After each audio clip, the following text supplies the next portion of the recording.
Shalom saudara, warga kerajaan semua, restoring relationship.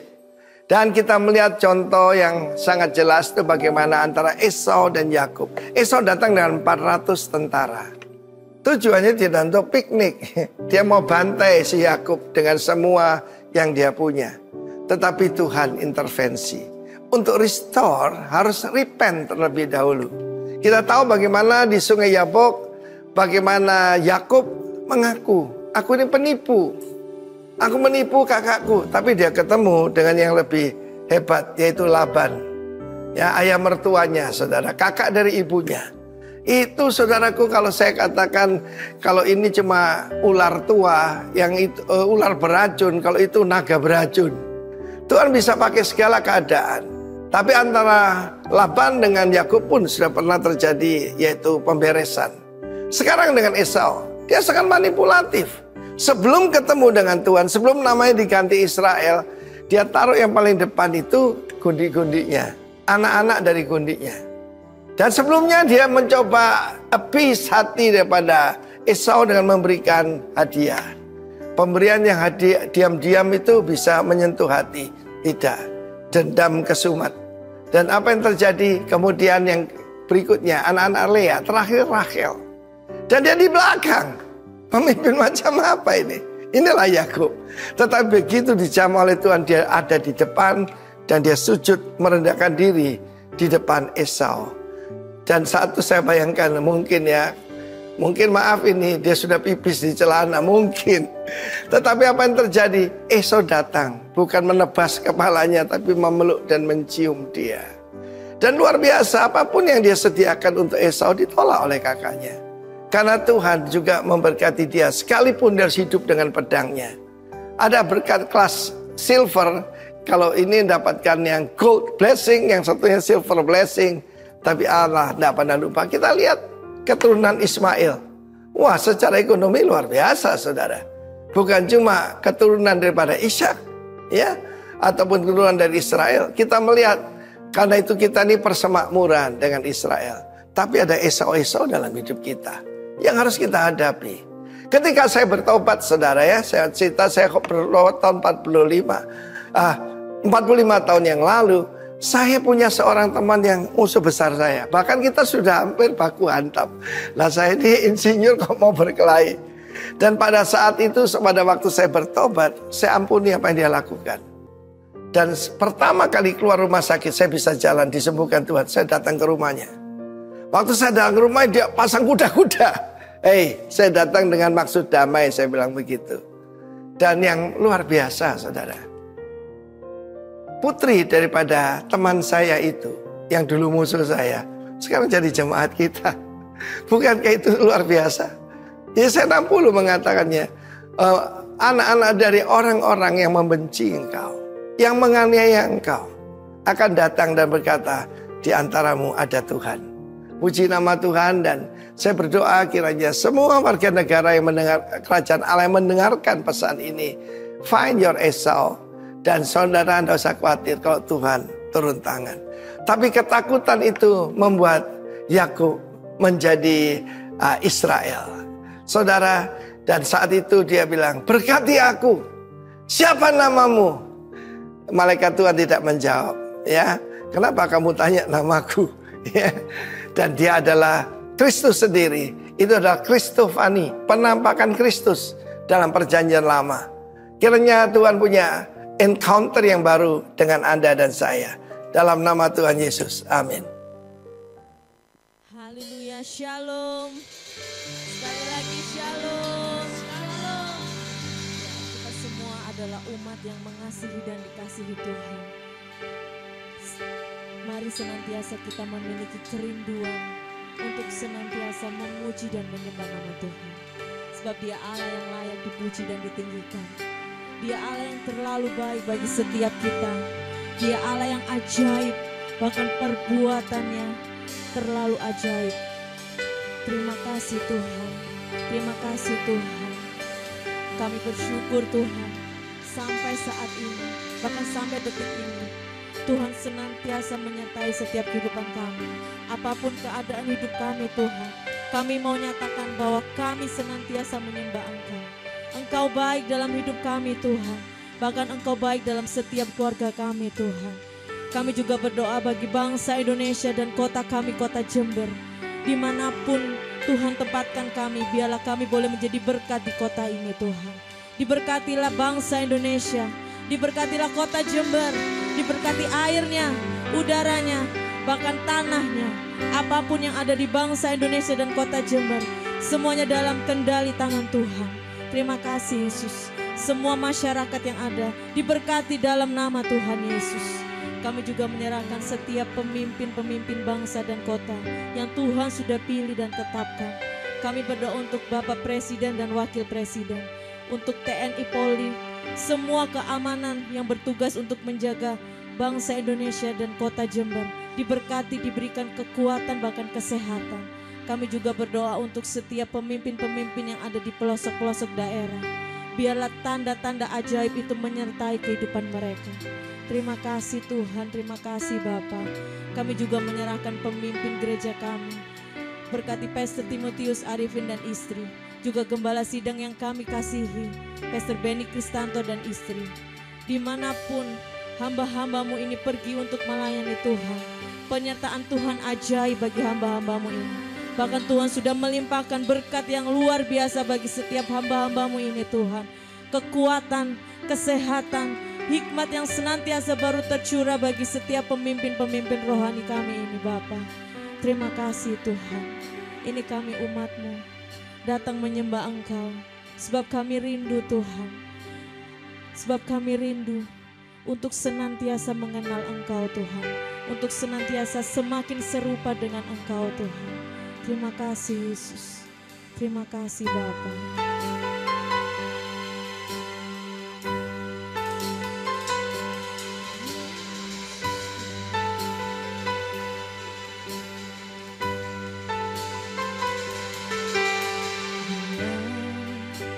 Ku buka mataku dan lihat wajah-Mu, ku terkagum bila ku lihat hidupku dan karya tangan-Mu, ku tersanjung karena semua yang baik dalam hidupku, itulah karya-Mu. Kau beri kesempatan yang baru dan ku ingin mengenal-Mu Tuhan lebih dalam dari semua yang ku kenal.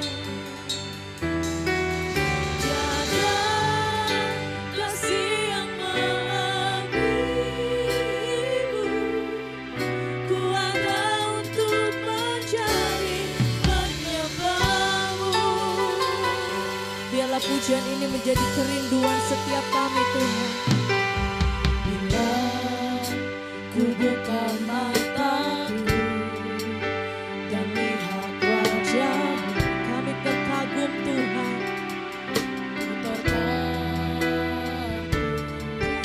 bila ku lihat hidupku dan karya tangan-Mu, ku tersanjung karena semua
pujian ini Tuhan, kami nyatakan bahwa apapun kehidupan kami Tuhan, Engkau yang terbaik dalam hidup kami Yesus.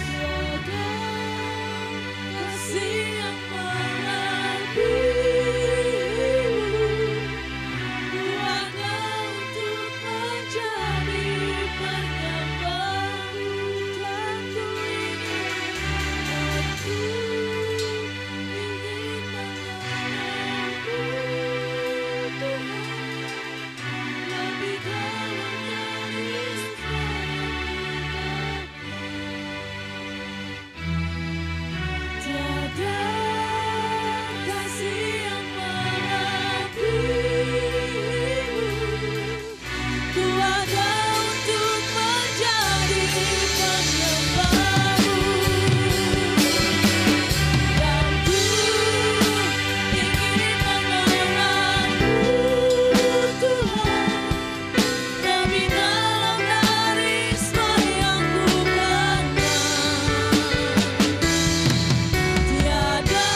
hidup kami Tuhan. Terima kasih. Terpujilah Tuhan Yesus. Kami mau tinggikan nama-Mu Tuhan.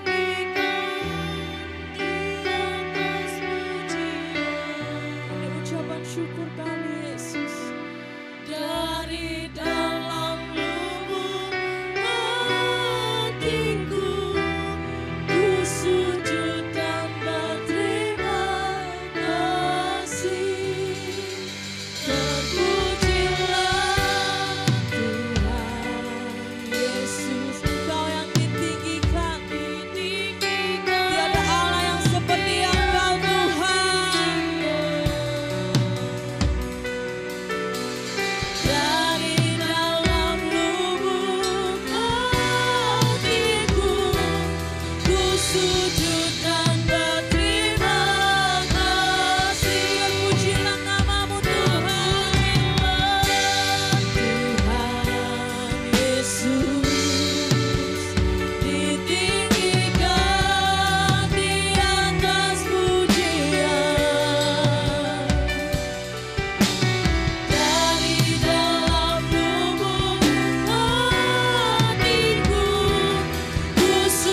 Terpujilah Engkau Tuhan.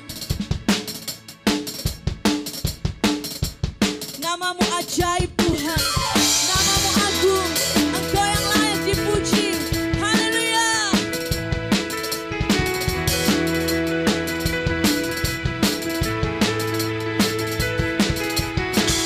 Terpujilah namamu Tuhan, kuat dan penuh keagungan. Satu suara kami nyatakan, kebesaran-Mu tetap selamanya. Terpujilah namamu Tuhan, terpujilah namamu Tuhan. Engkau yang ajaib, ajaib dan penuh keagungan. Satu hati kami nyatakan, kerajaan-Mu kekal selamanya.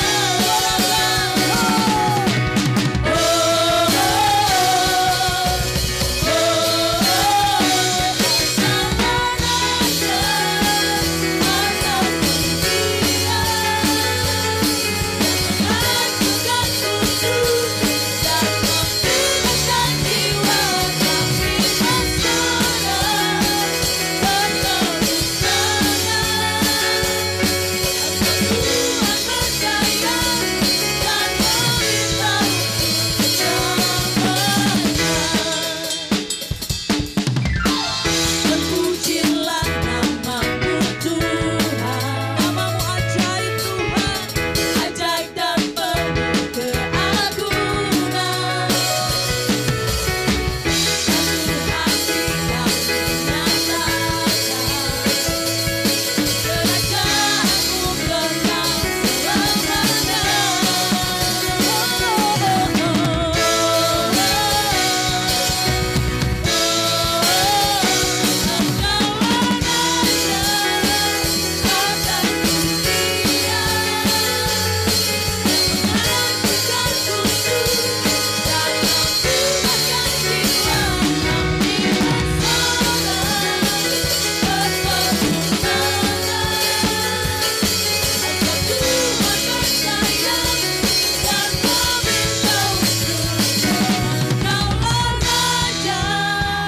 Atas dunia yang menghancurkan kutu dan membebaskan jiwa.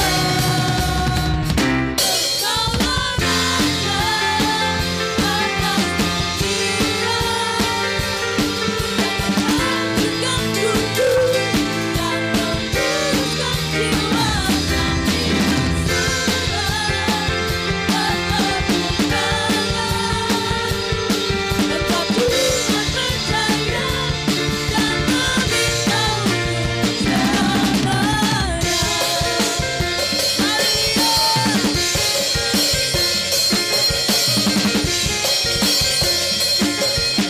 Namamu ajaib Tuhan.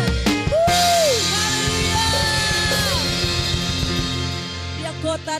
Dia kota benteng dan perlindungan setiap kita. Sebab Dialah Tuhan yang benar. Haleluya.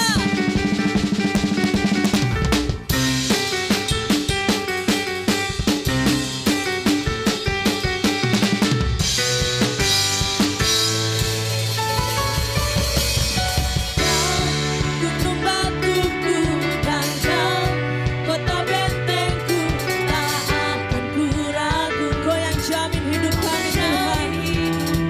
Kau keselamatan setiap kami.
bersyukur Tuhan, Engkau hidup bagi hidup kami. Engkau yang layak dipuji dan ditinggikan. Bahkan penyertaan-Mu sempurna atas hidup kami Tuhan. Dalam setiap langkahku dan hembusan nafasku, Kau ada di sini. Hatiku pun bersyukur atas kebaikan-Mu dan pemurahan-Mu. Hanya Engkau bagi hidup kami Tuhan. Ku letakkan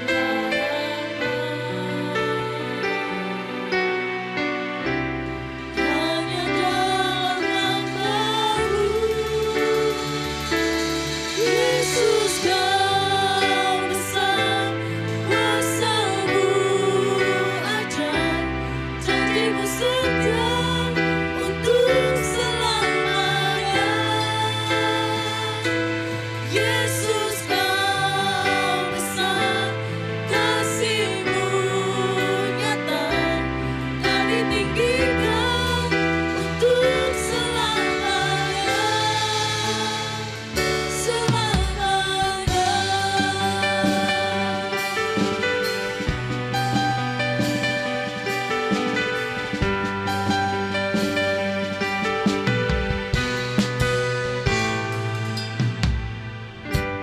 Dalam setiap langkahku dan hembusan nafasku, Kau ada di sini.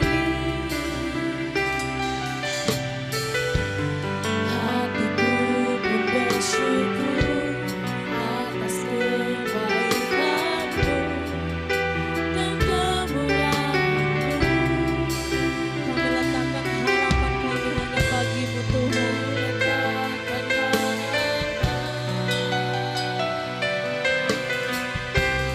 Hanya dalam nama-Mu. Yesus, Kau besar, kuasa-Mu ajaib, janji-Mu setia untuk selamanya. Yesus, Kau besar, kasih-Mu nyata, Kau ditinggikan untuk selamanya. Yesus, Kau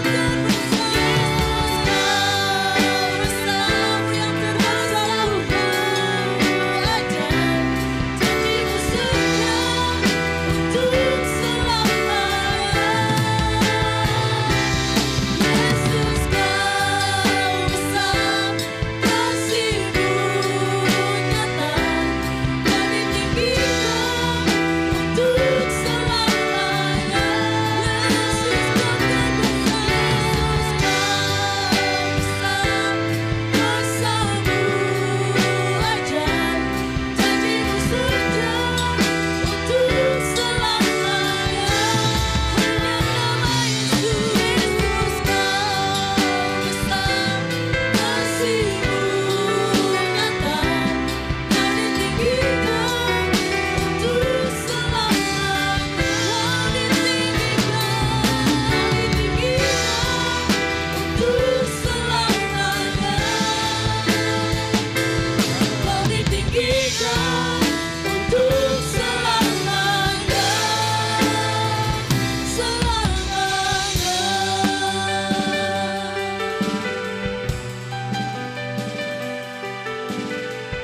Terima kasih Tuhan, hanya Engkau yang layak ditinggikan pada pagi hari ini Tuhan. Kalau sebentar kami mau belajar tentang kebenaran firman-Mu Tuhan. Kami percaya Tuhan, Engkau sudah hadir di tempat ini. Engkau yang melawat setiap kami pada pagi hari ini Tuhan. Berikan kami hati yang lemah lembut pada pagi hari ini untuk kami mendengar kebenaran firman-Mu Tuhan. Dan ajar kami dengan Roh Kudus-Mu Tuhan, yang memampukan kami untuk melakukan kebenaran firman-Mu Tuhan. Di dalam nama Tuhan Yesus Kristus kami mengucap syukur, haleluya. Amin. Shalom semua. Bagaimana kabar saudara? Wow, luar biasa ya. Di tahun yang baru, mudah-mudahan tidak telat. Saya mengucapkan juga selamat tahun baru dan selamat Natal bagi saudara semua. Karena kemarin hari Jumat juga diadakan Natal remaja. Nah, kalau tahun ini gereja kita yaitu memberikan tema tahun persiapan, sudahkah saudara mulai mempersiapkan segala sesuatunya? Ini sudah minggu yang keempat, kita udah dibekali dari beberapa hambanya. Kalau saya ulang dari minggu pertama, kita dibekali oleh gembala kita, Bapak Beni, yaitu tentang persiapan, tahun persiapan. Bagaimana setiap hidup kita mempersiapkan untuk kedatangan Tuhan. Dimulai dengan apa? Hati kita persiapkan. Dibersihkan, tidak ada kesombongan di dalam kehidupan kita. Terus kita mengupgrade pola pikir kita. Untuk apa? Untuk mempersiapkan kedatangan Tuhan. Di minggu kedua kita juga diberkati oleh hambanya, yaitu gembala kita juga, Ibu Enike, tentang melepaskan pengampunan. Karena sebagian besar atau esensi daripada pemberitaan Injil adalah tentang pengampunan. Dan pengampunan ini adalah inisiatif Tuhan Yesus. Bagaimana pengampunan itu harus didasari. Kalau kemarin dibagikan tentang karena perintah dan teladan Allah. Yang kedua, karena buah Roh Kudus. Jadi pengampunan itu dari dalam keluar, bukan dari luar ke dalam.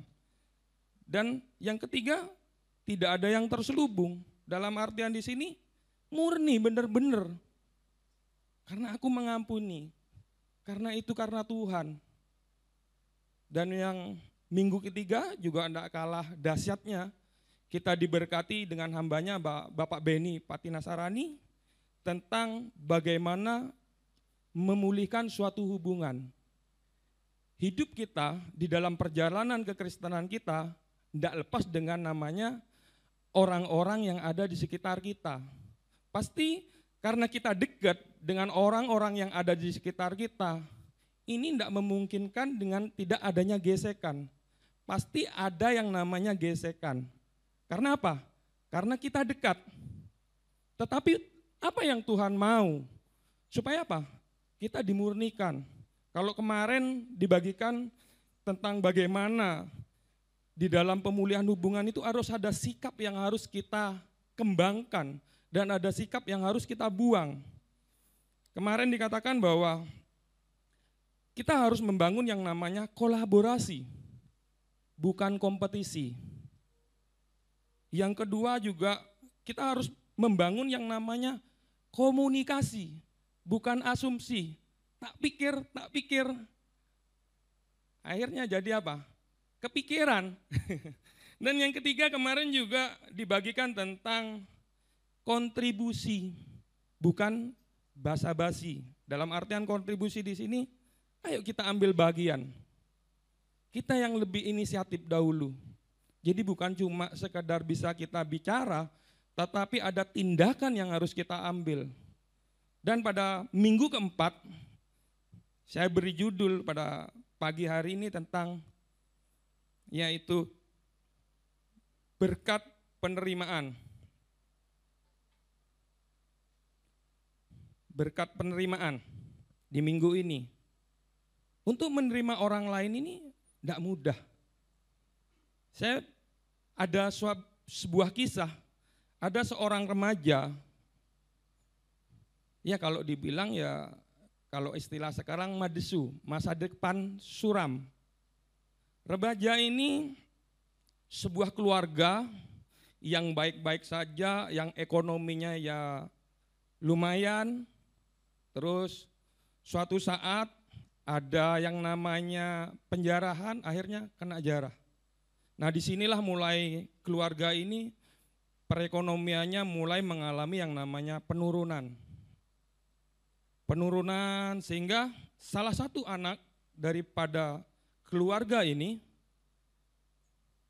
mengalami yang namanya stop sekolah. Jadi sekolahnya tidak sampai tamat.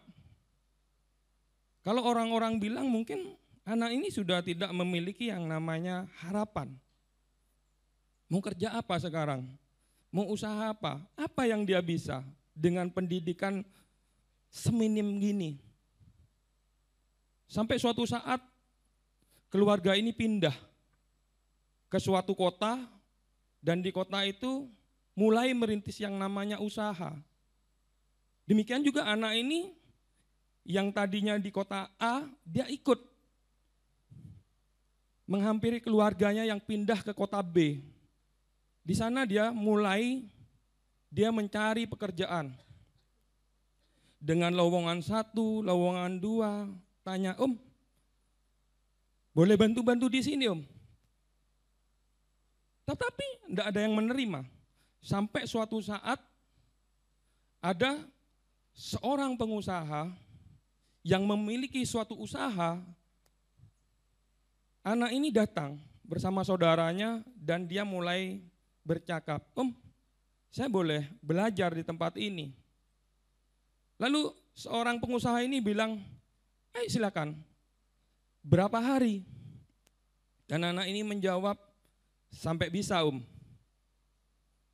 Dan tahu saudara, siapakah seorang anak muda tadi? Itu saya sendiri.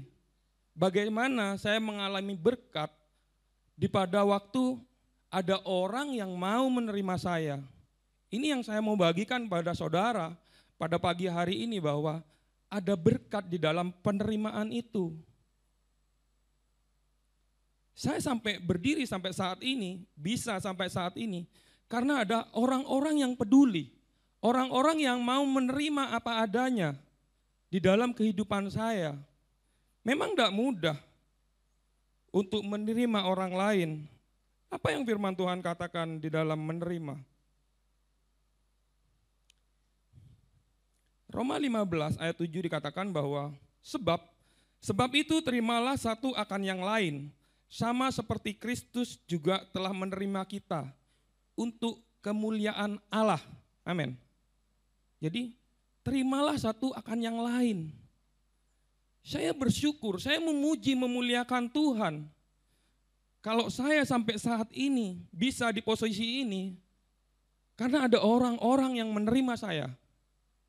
Ada orang-orang yang peduli pada orang-orang yang tidak lulus, yang tidak punya pengharapan, yang kayak Bang Bung. Tapi ada orang-orang yang mau menerima gitu loh. Apalagi kita sebagai anak-anak Tuhan, terimalah, ini perintah yang Tuhan berikan dalam setiap kehidupan kita. Menerima orang lain apa adanya itu tidak gampang. Karena kadang mereka itu tidak bersikap seperti apa yang kita mau. Kebanyakan kita mau menerima orang lain, kita memberikan standar. Kamu kalau mau masuk di dalam komunitasku, standarnya begini loh. Makanya banyak sekarang komunitas-komunitas baru, di sana pasti ada pakemnya, ada standar-standarnya. Mau masuk di geng motor, kayak saya punya Honda, saya kan senang motor-motor tua. Honda 70, Yamaha, itu kalau mau masuk ke mereka juga paling enggak punya motor yang sama, kesukaannya yang sama. Ini yang kadang orang beri patokan untuk menerima orang lain itu dengan standar-standar yang mereka inginkan.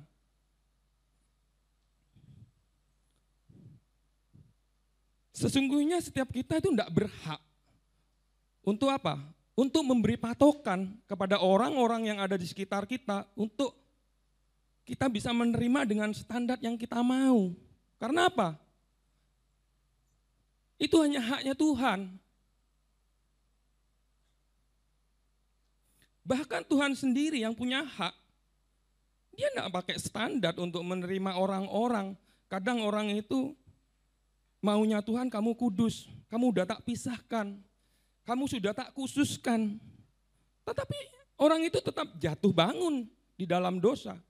Tetapi Tuhan tetap menerima mereka. Demikian juga dalam setiap kehidupan kita sebagai anak-anak Tuhan. Kita menerima orang-orang di sekitar kita seperti bagaimana Tuhan menerima mereka. Itu yang Tuhan mau.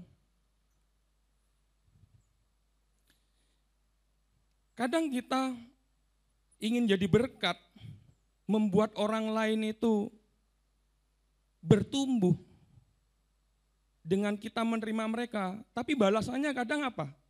Tidak sesuai dengan yang kita inginkan. Ini yang sering terjadi.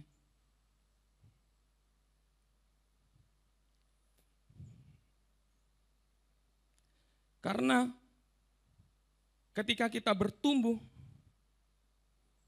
itu berat ya. Kalau saya sendiri rasakan, untuk bertumbuh, untuk bisa menerima orang-orang di sekitar kita ini sangat berat. Apalagi kita untuk memiliki kerohanian yang terus menjadi dewasa. Ini tidak mudah. Demikian juga di dalam setiap kehidupan kita, pada waktu kita menerima orang-orang di sekitar kita, kadang ya tidak sesuai harapan. Karena mungkin perjuangan mereka sangat berat juga untuk mereka bertumbuh. Ayo ke gereja. Udah dijemput, kadang ketiduran masih. Enggak usah. Kesiangan.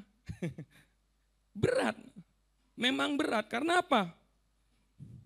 Karena mungkin lingkungan yang sudah terbentuk di dalam kehidupan mereka itu berbeda dengan kita. Mungkin juga secara pendidikan orang tua mereka mengajar mereka ini juga berbeda. Bahkan pengalaman masa lalu mereka ini tidak sama dengan kita. Makanya pada waktu kita menerima orang lain, kadang orang lain itu tidak sesuai, tidak seperti yang apa kita inginkan.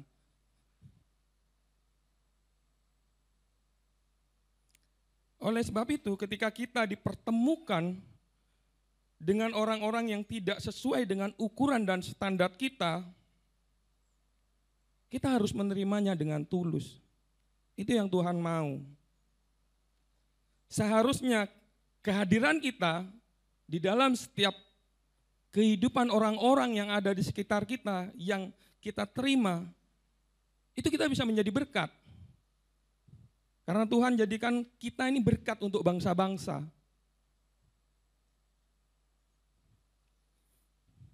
Dan setiap orang memiliki kisahnya sendiri. Terkadang kita mau memaksakan keinginan kita, tidak bisa. Tapi Tuhan mau, kalau kita ingin menerima orang lain, cobalah kita itu masuk di dalam kehidupan mereka semua. Supaya kita apa? Mengetahui kisah mereka. Kenapa ya? Kok anak ini susah sekali bangun pagi? Oh, ternyata tugasnya banyak. Oh, ternyata dia memanfaatkan waktunya tidak maksimal. Kita tahu kisah mereka. Nah, pada waktu kita tahu tentang kisah mereka, kita bisa masuk. Kita bisa menerima mereka apa adanya. Kalau kita belum tahu kisah mereka, terus kita mencas, memang dasar tidak bisa berubah ya, tidak bisa berubah. Itu kan prediksi kita sendiri, itu asumsi kita. Tapi Tuhan mau supaya kita tuh bisa masuk di dalam kisah mereka. Kalau kita ingin bahwa orang-orang yang kita terima ini bisa mengalami yang namanya pertumbuhan juga.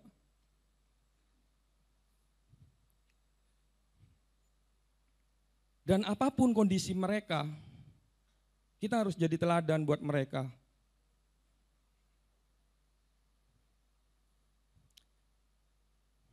Dan cara kita memandang mereka, jangan pakai kacamata kita sendiri, tapi kita harus mulai memakai bagaimana Tuhan memandang mereka.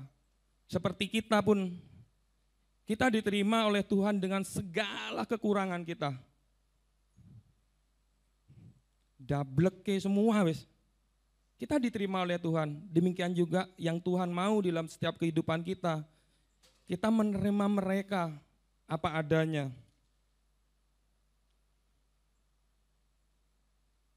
Kita tidak bisa memaksakan orang sakit untuk berlari.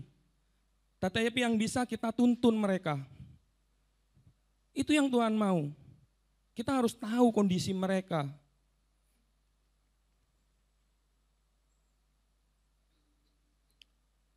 Saya menyadari bahwa ini bukan hal yang mudah.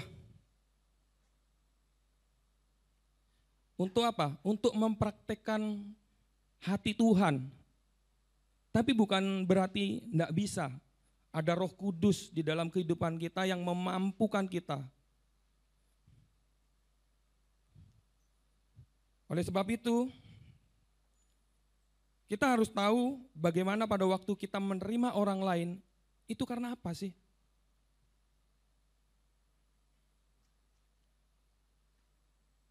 Yang pertama, karena kodrat ilahi.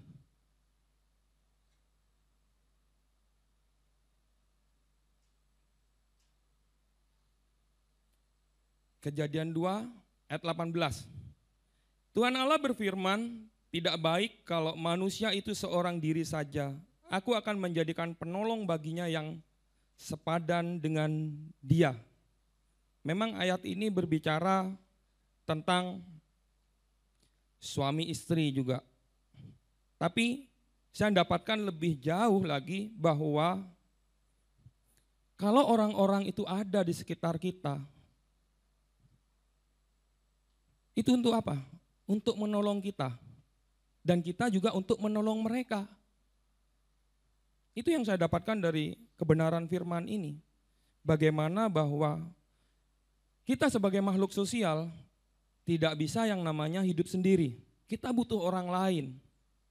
Kita butuh orang tua kita butuh kakak kita butuh adik kita. Karena apa? Mereka adalah orang-orang yang diberikan Tuhan untuk menolong kita, yang ada di sisi kita. Demikian juga, coba toleh kanan kiri saudara.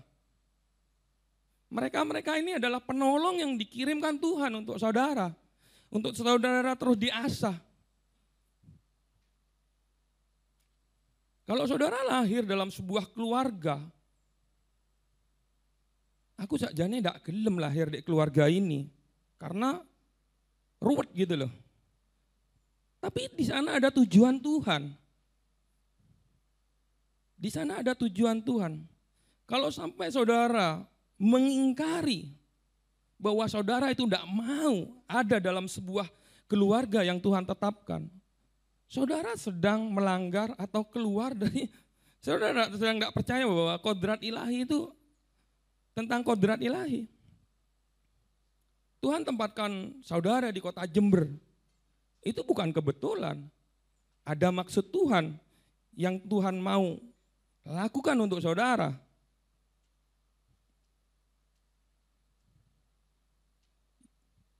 1 Korintus 12 ayat 27 katakan bahwa kamu semua adalah tubuh Kristus dan kamu masing-masing adalah anggotanya.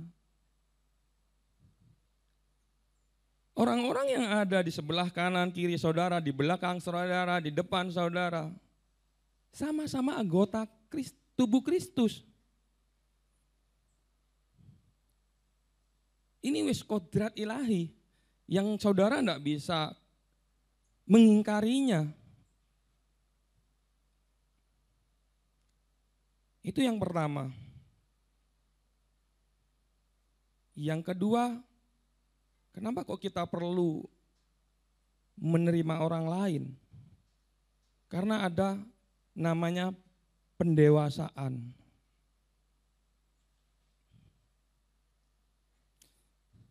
Dikatakan dewasa itu bukan berbicara masalah umur ya, tetapi berbicara masalah tanggung jawab. Terkadang ada yang baru remaja, tapi banyak mengambil tanggung jawab. Dia bisa dikatakan dewasa. Atau bahkan ada orang-orang yang sudah lanjut usia, tetapi tidak mau mengambil bagian di dalam tanggung jawab, dia juga tidak bisa dikatakan dewasa.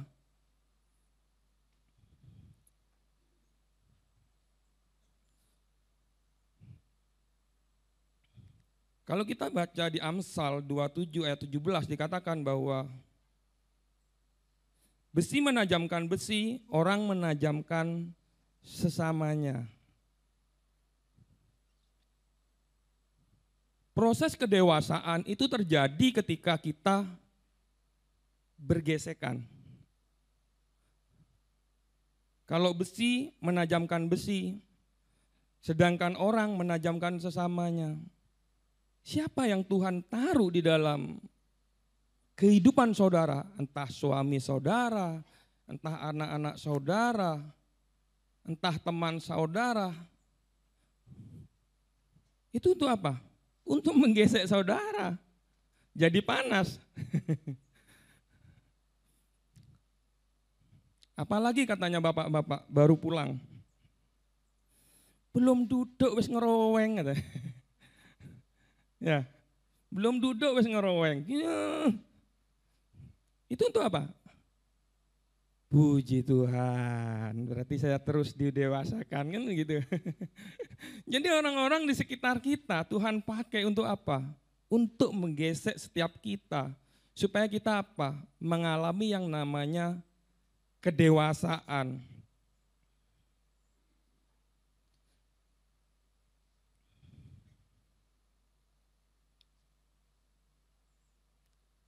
Dan Tuhan tetapkan orang-orang yang ada di sekitar kita itu punya tujuan.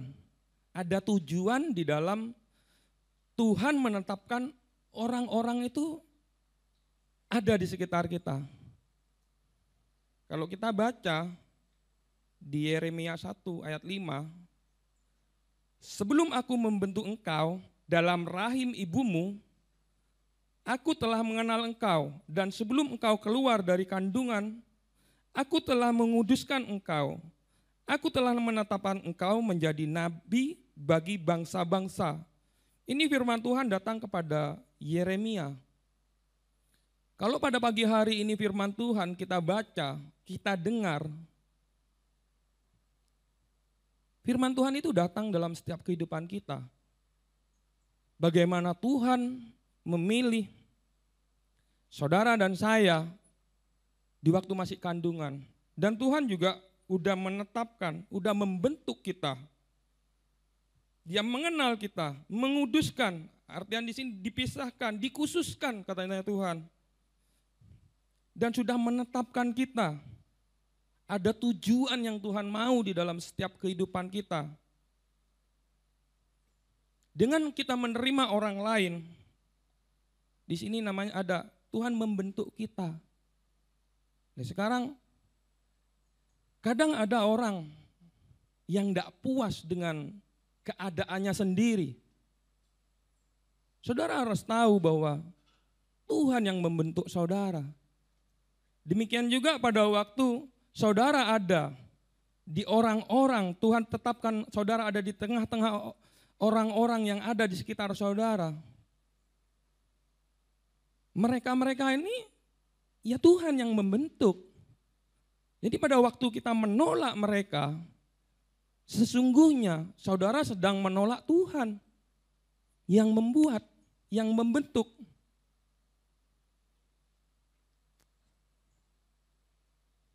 Tuhan mengenal setiap kita. Jadi bukan kebetulan, di dalam Tuhan tidak ada kebetulan. Tapi di dalam Tuhan ada maksud dan tujuan Tuhan. Tuhan tempatkan orang di dalam setiap kehidupan kita.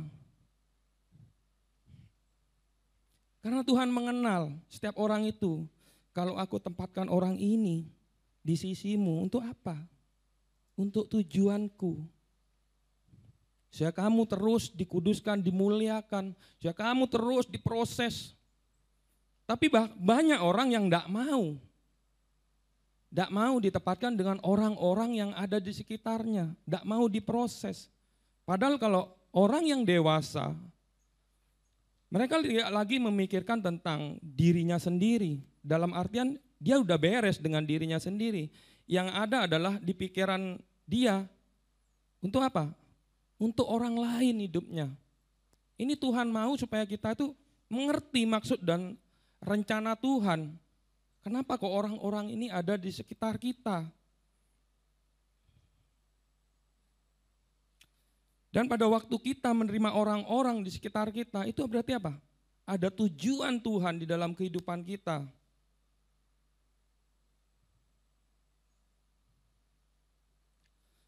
Dan orang-orang yang dewasa memiliki makanan yang porsinya yang luar biasa juga. Makanannya apa? Makanan keras. Karena hanya bayi yang memerlukan susu. Tetapi orang yang dewasa makanannya adalah makanan keras. Loh, le oma-oma, le opa-opa dikasih jagung itu apa? Kasih emping, kasih sangari jagung, merotolan katanya.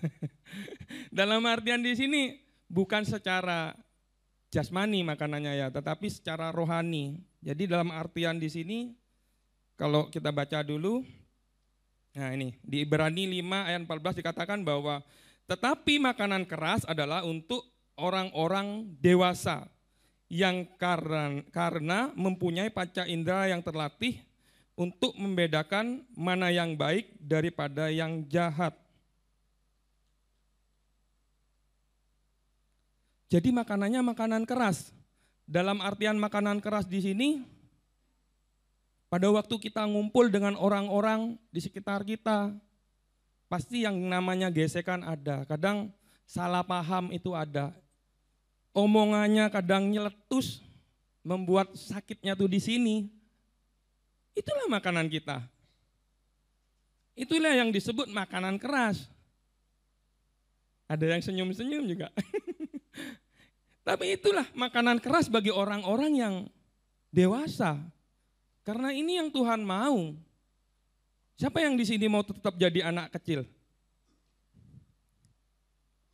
Udah ada ya, puji Tuhan. Karena makanan untuk anak kecil ya cukup susu. Enak kan jadi anak kecil. Mau sekolah, uang jajannya, uang sangunya ada. Tidak usah mikiri kerjaan. Tidak usah besok mau makan apa, tidak perlu. Tempat tinggal nempat, fasilitas tinggal make, enak. Tapi puji Tuhan di sini tidak ada yang mau tetap jadi anak kecil. Karena apa? Berkatnya beda. Kalau anak kecil ya paling sekedar memakai fasilitas apa yang bapaknya beri. Tapi pada waktu menjadi dewasa, dia akan menjadi ahli waris. Segala kepunyaan bapaknya itu diberikan pada orang-orang yang sudah dewasa, orang-orang yang siap, seorang pangeran. Itu berkat bagi orang-orang yang dewasa. Tapi ya oleh sebab itu makanannya harus makanan keras. Jadi kalau ada yang menyinggung saudara, dengan perkataan, enggak usah perkataan. Delok raine wis kesel aku. Nah, itu makanan keras. Itu perlu untuk kita. Supaya apa? Kita sebagai orang-orang yang dewasa terus diasah. Karena apa? Tuhan mau mempercayakan lebih besar lagi apa yang Dia punya untuk kita. Dan yang kedua, orang yang dewasa ini memiliki apa? Panca inderanya terlatih untuk membedakan mana yang baik daripada yang jahat. Dikatakan terlatih di sini. Ya namanya sudah sering digembleng dekat dengan orang lain. Digembleng, dikata-katai, disuruh ke sana, disuruh ke sini sampai salah maksud, kadang sampai dikatakan aku diperalat. Ini dilatih. Sebenarnya kita itu sedang dilatih. Untuk apa? Panca indera kita ini berfungsi. Kalau tidak dilatih, saya sebagai seorang mekanik, kalau saya tidak melatih keterampilan saya, buka sepeda motor, menangani penyakit, kayak kemarin ada orang datang dengan kendaraan yang jerebet. Mas, ini sepedaku jerebet ini, tidak kuat lari. Loh, habis diservis di mana? Tidak tahu Bapak katanya. Tapi tetap tidak kena katanya. Dibawalah ke bengkel. Dibawa ke bengkel. Tak lihat sama saya. Tak hidupkan, jeleng, tak gas. Oh ini kiproknya. Ini kiproknya. Loh, kau langsung ketemu Mas? Iya, karena saya sudah terlatih. Nah, itu loh. Jadi pada waktu saudara kebiasaan dilatih oleh kakak-kakak rohani kita, oleh orang tua kita, oleh kakak kita, bahkan orang-orang yang senior di dalam kehidupan kita, itu kita sedang dipersiapkan. Panca indera kita itu memiliki yang namanya kepekaan. Kalau tidak peka, rumah kotor ya dibiarin, pakaian numpuk ya dibiarin. Ini namanya tidak terlatih. Tapi setiap kita Tuhan mau panca indera kita ini terlatih. Mata kita ngelihat apa? Oh iya, langsung dikerjain. Telinga kita dengar apa? Umpamanya masak air, ada bunyinya pakai kompor, cut. Itu udah terlatih. Jadi segala panca indera kita itu sebagai orang dewasa itu kita sedang dilatih. Itu apa? Tetap untuk dipersiapkan.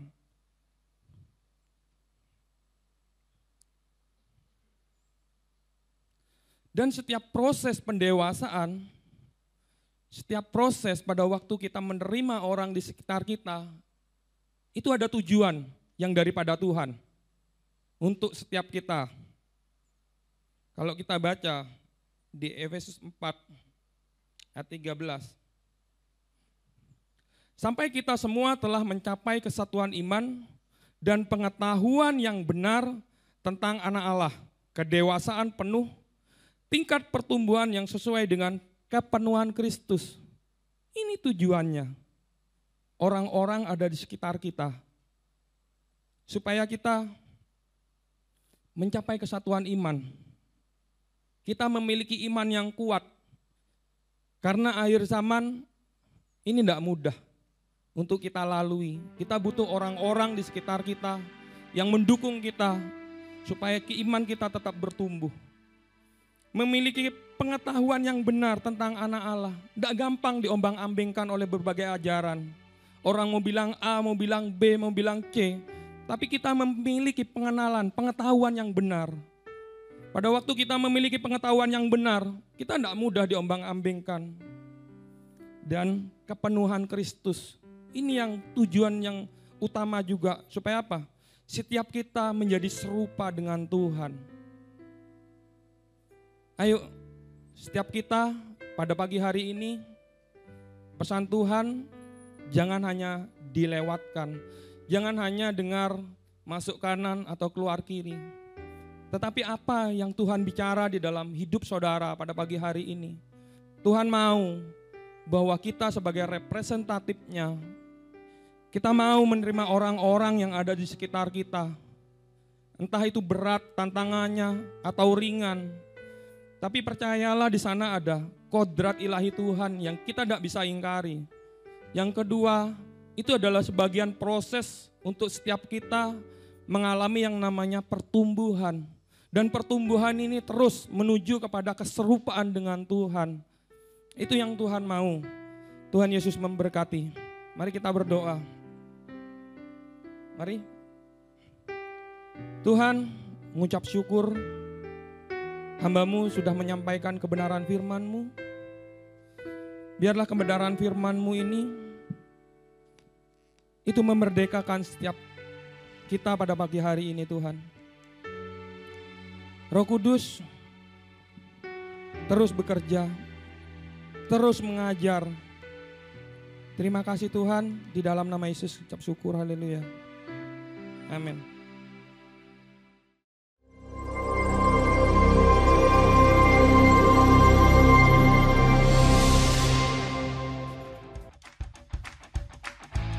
Mari olahraga bersama. Hari ini jam 3 sore di Gor Gajah Mada.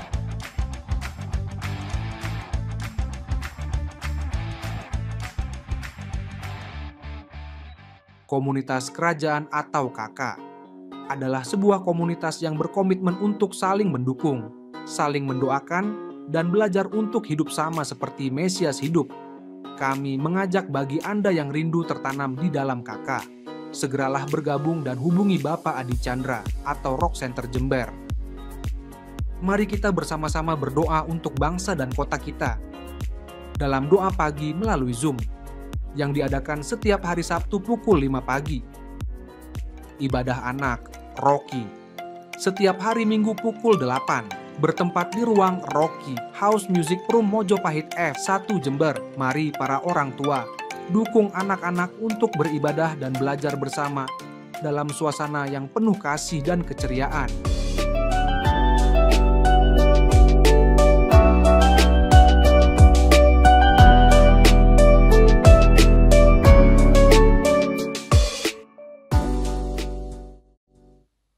Kita sambut anak-anak raja.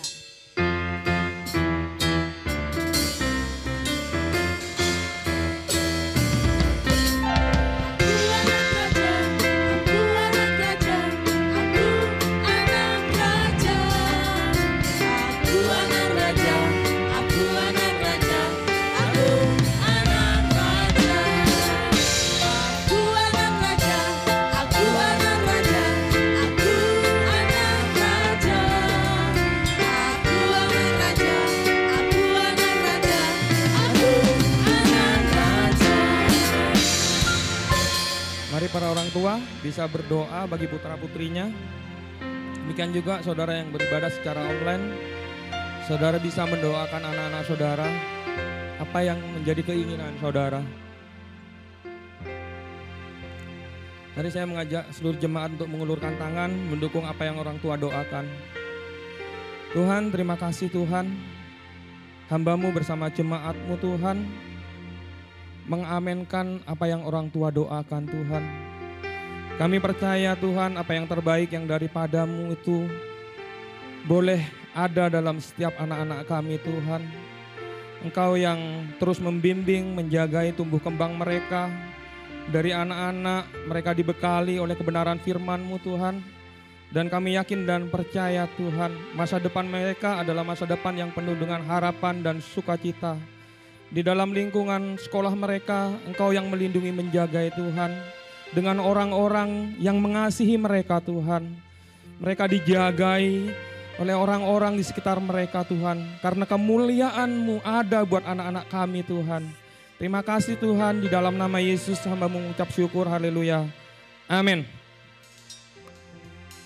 Mari kita akhiri ibadah pada pagi hari ini. Biarlah segala kemuliaan, keagungan, kejayaan hanya bagi nama Tuhan. Haleluya. Terpujilah Tuhan Yesus, Engkau yang layak kami tinggikan Tuhan. Di atas pujian, dari dalam lubuk hatiku, ku sujud dan berterima kasih. Terpujilah nama-Mu Tuhan.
Saudara berkati.